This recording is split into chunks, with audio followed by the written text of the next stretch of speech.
Today, we're diving into a topic that affects many people, including myself, and that is called sciatica. Are you constantly battling leg pain that makes even the simplest tasks, like walking or getting out of bed, seem like a struggle? If so, it might be sciatica. Whether you've experienced it yourself or know someone who has, understanding sciatica is essential for managing its impact on your daily life. So let's explore what sciatica is, why it happens, and how you can find relief. Sciatica refers to a constant pain that radiates from the lower back down one leg. This pain can be sharp and burning, making it difficult to go about your daily activities. Pain typically occurs on one side of the body, either the left or the right, and can range from mild discomfort to severe pain. Remember, every person's experience with sciatica is different, which is why individualized treatment works best. So what is sciatica? Well, sciatica usually occurs when the sciatic nerve is pinched or compressed. The most common cause is a bulging disc in the lower spine. And the good news is that sciatica can be treated, and once we identify the root cause, and most of the time, but not all the time, but most of the time, it is related to a bulging or herniated disc. Sciatica can make everything from walking to sitting for extended periods of time really uncomfortable. You might find yourself struggling to sit comfortably and constantly needing to shift positions, having difficulty getting in or out of a car, or even standing up straight. Whether the pain is constant or comes in waves, it certainly makes daily activities much more challenging. But here's the good news. Even though living with sciatica can be tough, it can improve with the right steps. Most people discover that making small changes like staying active, doing mobile training regularly, and using supported seating can significantly help manage their symptoms. Now let's address some common myths about sciatica. So myth 1, if you have sciatica, you should stay in bed and rest. And here's the fact. While brief rest may provide initial relief, staying inactive can actually worsen symptoms. In fact, 80 to 90% of patients with sciatica improve over time without surgery, usually within a few weeks if the underlying causes is a herniated disc. Movement is the key to managing sciatic pain. So get up and start moving. Myth 2, sciatica never goes away. The facts are most cases resolve within a few weeks without ever needing surgery, especially when it's caused by a herniated disc. Surgery is only for the most severe cases that persist for 3 months or more. I have literally had people come in to me with crippling sciatic pain, with pain as high as a 9 out of 10, and after I work with them, their pain has literally dropped to like a 1 or 0 out of 10. We can reverse it, but understanding what's going on and how to work with it. Myth 3. We don't know what causes sciatica. And the facts are, sciatica typically results from a pinched or compressed nerve due to a herniated disc or spinal stenosis. And while those between 30 to 50 are more prone to sciatica, thorough examinations and imaging tests can help pinpoint the exact causes. So, what we're going to do, now that you understand what sciatica feels like and how to handle some of the common myths, let's talk about exercises or movement practices that can help bring relief. I'm going to share with you some of my favorite things to do for sciatica. And the first thing that we're going to do is just coming into a pose called Sphinx pose. And I'm just going to specify, if you don't have time to do Sphinx pose, because we are going to stay here for a little bit. If you don't have time to do this in this practice, then skip it and do the other things instead. only do this if you're going to follow up with some of the strengthening practices that we're going to do, okay?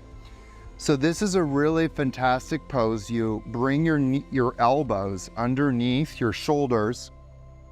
Right now I have my palms up. That's sort of a habit of mine. In yoga, having the palms up is a gesture of receiving and being open. So I'm always practicing trying to be open, or at least I think I am. And then you're going to just have the feet at neutral, so the legs are neither together or like really far apart. Just keep your feet about hip distance apart. But what we're trying to do here is just allow that curve in the lumbar spine to be there. Now, if you have a sciatic flare-up, this might be really uncomfortable, and I'm really sorry, but this is really important for you to do this. I know it hurts, but it will help you a lot. There's a couple of modifications that you can do, however. One, just come up to here and see if you can hold it for 30 seconds and then maybe come down.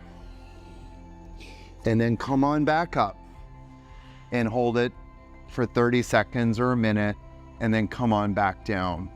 The other option you could do is just maybe come down a little bit or rest in a very close cousin called crocodile pose, Makrasana, where you have both your forearms stacked on each other and rest your forehead onto your forearms. But I promise you that if you can build this up, doing this will actually start to correct the herniated disc. And what happens is by doing this, and when we come out of it, you kind of create this vacuum effect and you pull that disc material back into your spine. And I personally have done this a lot to help me get over my back issues. This has really saved me from getting surgery. So this is a fantastic practice to do. Do it as long as you can. I said 5 minutes, feel like doing it for 10. One of the cues I like to offer here is where you see my lower back.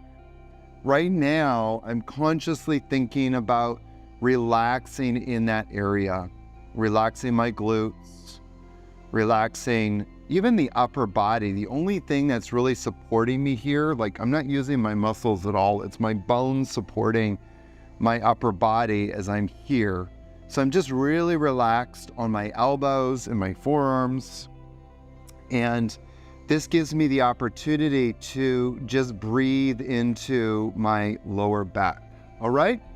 So the next thing that we're going to do after we've stayed here for about 5 minutes is we're going to come down and we're going to do a strengthening practice for getting the back muscles activated. So what I want you to do is bring your hands to your lower back. Now, if you have a sciatic flare, just do this a little bit. Come up, lift the chest off the floor, and maybe just lift the legs off the floor a half an inch. And you can feel those back muscles starting to engage. So if you've got a sciatic flare, just do the best you can and come on down. And relax and shake it out. And then lift up again. If it's just half an inch, that's fine. If it's a little bit more, that's fine. If it's a little bit more, that's fine. The goal is to start turning on these back muscles and then come on down. And then come on up again. Breathe in deeply and exhale deeply and come on down. And then come on up. Very good. And then come on down. And then come on up.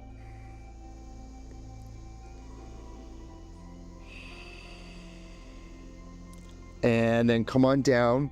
Now, if you can start to, maybe you've had a sciatic flare up and in the beginning you could only lift up a little bit, and each time you notice that you can lift up a little bit more. Go for it. If you feel those muscles starting to turn on, that they're able to contract and contract on demand, then go for it. Just lift up a little bit higher and then come on down. And we'll just do it one more time. Come on up again. And now we're gonna hold it there just for a little longer. And then come on down. All right, my friends. So now bring your hands underneath your shoulders and then a little bit wider. Let your elbows relax. And what we're gonna do next is practicing Cobra. So pull the shoulders back a bit and then come on up. Now, I can come up quite far, but you might only be able to come up here. That's fine. But come up as far as you can. And then exhale and come on down. We're gonna do that a few times. Now, I'm gonna do it about 6 times, more or less. If you wanna do it less, do it less. And if you wanna do it more, do it more. And just go with your breath. So as you inhale, you're going to come up. And as you exhale, and come on down. And inhale, come on up. And exhale, and come on down. And inhale, come on up.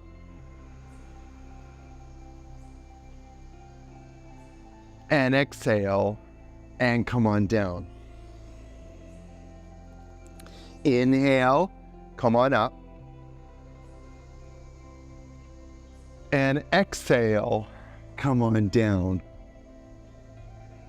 And inhale, come on up. And exhale, come on down. And one more time. Inhale, come on up. And exhale, and come on down. Isn't that fantastic? I love that so much. I really, really do. I just love it so much. Okay, so turn over, come on to your back, and we're just gonna do a couple more things just to make sure that this area, our flexor muscles, are activated properly. So when I have sciatic issues, I wanna make sure that my trunk flexors are working properly. So bring the knees over your hips. And this is one of my favorite go-to practices. Bring the hands to the knees and then press the knees into the hands. And we're just gonna hold it there for a few seconds. And as you press the knees into the hands, you're gonna start to feel this area engage, your lower belly and core muscles. Do it again. Press the knees into the hands.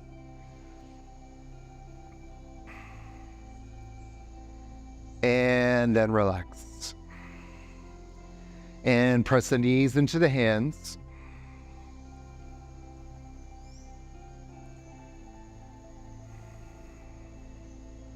And then relax.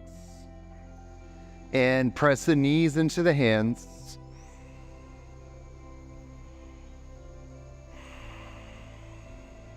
And then relax. So we do this about 6 times and we do it for 6 seconds each time. And again, this starts to build up that neuromuscular connection so that your core muscles start supporting you in your daily life.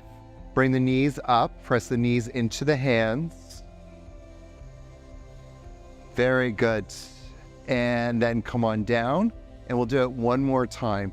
Come on up, press the knees into the hands.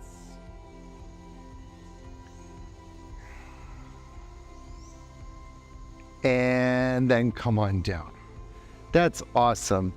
Okay, friends, we're gonna do one more thing here, and there's a few things that have really helped my sciatic pain, but from a biomechanical perspective, one of the areas that gets really compromised is your hip rotator muscles. And so this is just a simple little activation to get those hip rotators starting to work.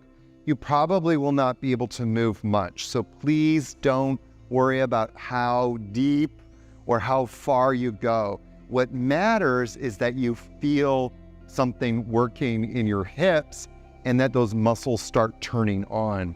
So what you're gonna do here is bring the knee up about 90 degrees. So bring the knee over the hip, more or less.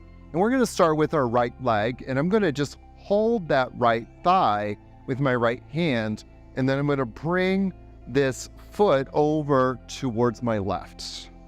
And you're gonna feel this, as I said earlier, in your hips. And then bring the foot back and relax. And then do it again. Bring the knee up and bring that foot over across the left thigh. And then bring it back and relax.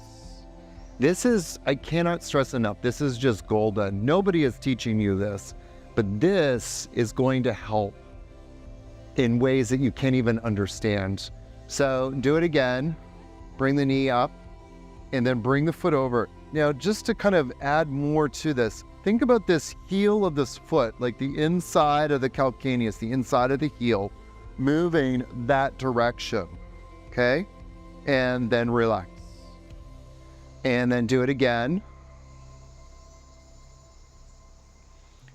Bring the foot over, the heel over. You're pressing this heel that direction, okay?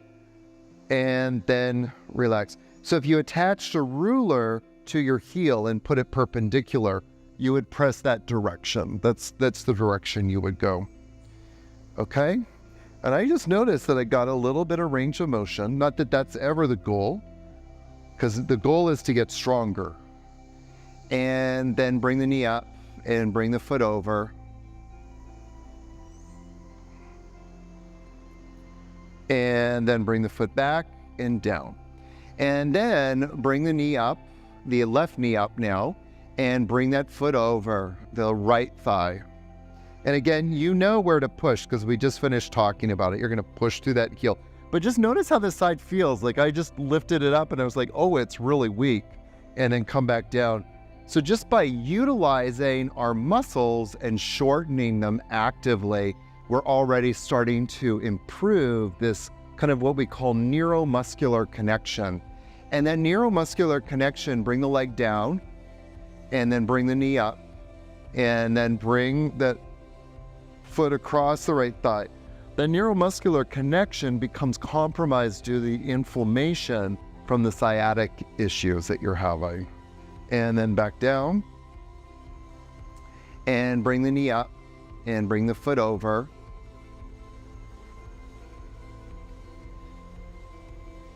And then back and then bring the knee up one more time and bring the foot over. There you go. And I can feel it's getting stronger now. And then come back. Oh, wasn't that amazing, guys? With the right approach, you can find relief from sciatica. If you need serious support, don't hesitate to contact a healthcare professional who can assist you with your condition. And if you found this video helpful, don't forget to like, share, and subscribe for more health tips. Namaste, my friends.